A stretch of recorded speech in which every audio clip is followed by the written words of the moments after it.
Wala nang intro-intro, simulan na natin to. Hey! So, yun na nga. Ni-screenshot po namin yung konting katanungan na pinili namin dun sa post namin nung nakaraan. Okay, kung guys sa intro, simulan natin to. Wala tayo magpatagal, di ba? Okay, from Miss Jean Angulo. Para sa akin siguro to. How's life being an eduk student? Ano naman, okay naman yung pagiging eduk.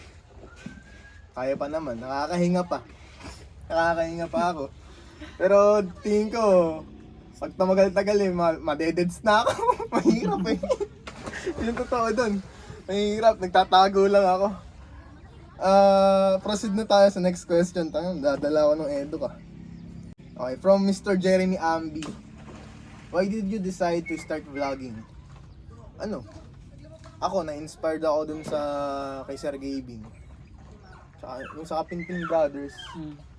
Kayo ba? Kasi wala namang to eh. Pang lahat naman to eh.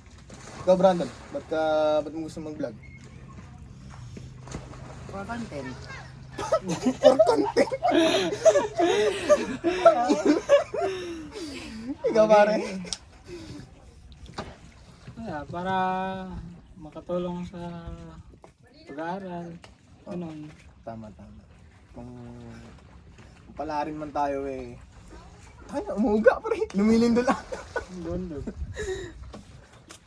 Lumilindol.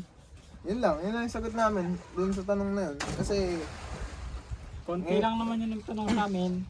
hindi naman. Tsaka hindi naman kasi yung tanong eh. Masyadong malawak yung tanong na yun. Kasi syempre, umuyug-yugin. Proceed na tayo sa third question. From Miss Kathleen De Vera. Shoutout sa'yo, Kathleen. What would you say if one of your friends ask you for life advice? Okay, napakatinong tanong ah. Pinakamatinong tanong na tayo na. Pare, ano daw yung posible nating sabihin if yung isang kaibigan natin eh may problema sa buhay? Ang may advice ko lang sa kanya Kumuha na siyang lubid. Hindi, ako ba-advise ko. Manalangin sa Diyos. Yeah, mga baita, banal.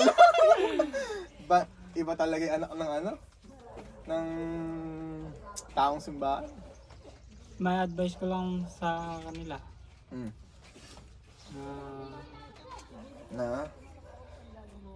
Huwag nila kakalimutan na lumapit sa Diyos. Talaga naman napakabait. Kaming tatlo, ako talaga yung pinakamasama ugali. Charot lang. Sa akin naman, kung may humingi man sa akin ng advice about sa buhay, sa life, which is hindi naman na bago sa akin kasi may mga kaibigan ako na maraming problema talaga, pero hindi naman din name drop. Sasabihin ko, wag nila masyadong dibdibin kasi wala naman silang dibdib. Hindi, pare, wag nila masyadong dibdibin kasi lahat naman ng tao may problema talaga eh. Kasi wala namang nilikha yung Diyos na perfectong tao, di ba? Kaya tayo binibigyan ng problema para tumatag tayo. Okay na, proceed na tayo. Baka maiyak tayo sa tanong ni Kathleen. Okay, eto from J Cheljoy, Prinsipe. Para sa ating lahat to. Pakilala nyo mga sarili nyo tapos hobbies. Tapos ba't daw natin naisipan mag-vlog? Sino mag-umpisa? Ikaw na, Brandon. Pakilala mo daw yung sarili mo, tapos hobbies, gano'n. Hilig mong gawin. Ikaw, sa'yo na. Ako lagi una, I'm Ferdinand James Victoria po. From Cebu Spring. Kami tatlo. Cebu Spring naman kaming lahat. Ano ba hobbies ko? Kumanta. Siyempre huwag kayong magpapasample. Paus pa ako. Pero makakanta ako. Sa CR nga lang. May echo yun. May echo. Na hindi. Mahilig ako sa adventure. Madalas akong naglilibot. Yan. Yun ang hobbies ko. Kumanta tsaka mag-adventure. Trailing, gano'n. Hiking, ikaw. I'm Adrian Esmia. Yeah! Baka kiligin sa'yo yung mga nanonood, pre. Ang hobbies ko Ano? Hobbies mo? Hobbies mo? laro ng ano? Ang babae. Ano nga ba yun? Amo na. Ayun, tatagal kayo. Ano. Okay. Ako nga pala si Brandon Victoria. Short for name is Donchi. Yeah! Donchi! Nakaano naman. Donchi! Donchi! Okay. Dun chichi. Ano? Tapos, hobbies mo pa. May hobbies is R. Hobbies pare, plural. With S. Ano, dali. ano ba? Adventure din ganun. Adventure din. Tapos magpa-under sa jowa. Bago na. Pinapersonal tayo, pre, oh. Eldrick Jan S. Agulto. Shoutout sa'yo, pare. Tuli ka na ba? Medyo. Medyo. Pakita ba namin? Hindi, joke lang. Ayaw mong pakita, pre. Baka mag-uwal kayo. May cobra sa gilid sa camera, eh. Ako, oo. Grade 4 pa lang. Ikaw. Ano ba? Oo. Hindi ka na? Grade 1 pa lang tuloy na. Ano? Grade 1? Grade 1 ka, pare. Huli ako nung grade 3 ako. Para naman, napaka-personal nung ano. Good. Tuli ka na ba? Next question. Ito from Miss Krisha Trasmanyo. What will be the contents of your vlogs? Ano ba? Random content. Pero random content siya, pero syempre as usual vlogs na nakikita natin sa social media. Syempre, Na-inspire. may time na syempre mag-inspire kami ng tao, tutulong kami. Syempre, likas naman na sa ating mga Pilipino yung tumutulong. Kahit naman, siguro hindi Pilipino tumutulong. Ano pa ba? Mga adventure, traveling. Mahilig kami mag-travel. Travel vlogs. May motor naman kaming dalawa. Ito lang naman wala, eh. Bili ka na.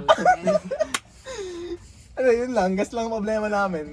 Pero all in all, random content lang kami. Hindi kami ala kaming content na strict na pagtulong ganun. Walang ganun.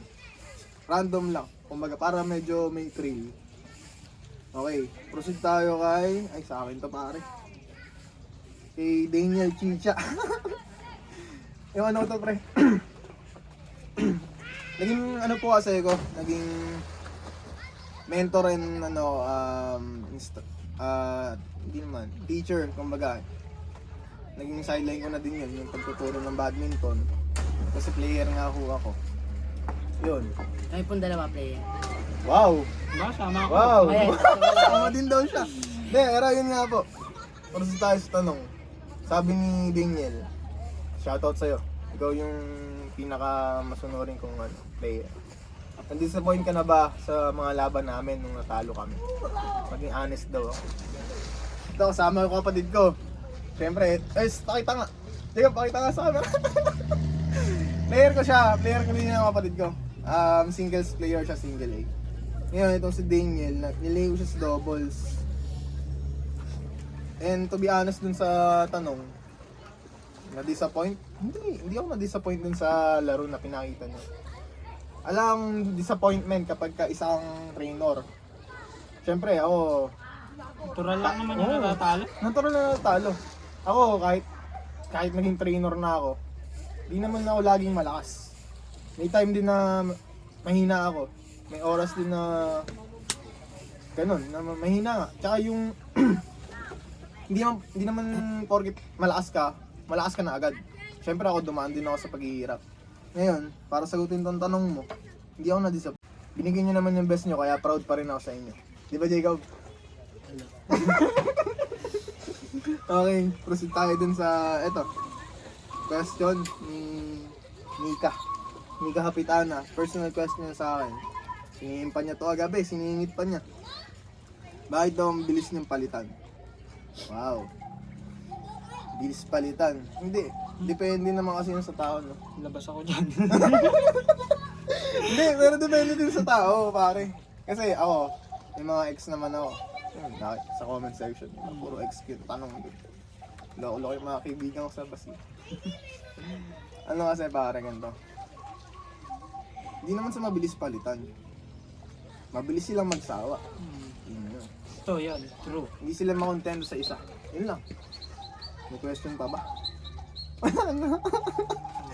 Okay, guys, doon na tayo nagtatapos.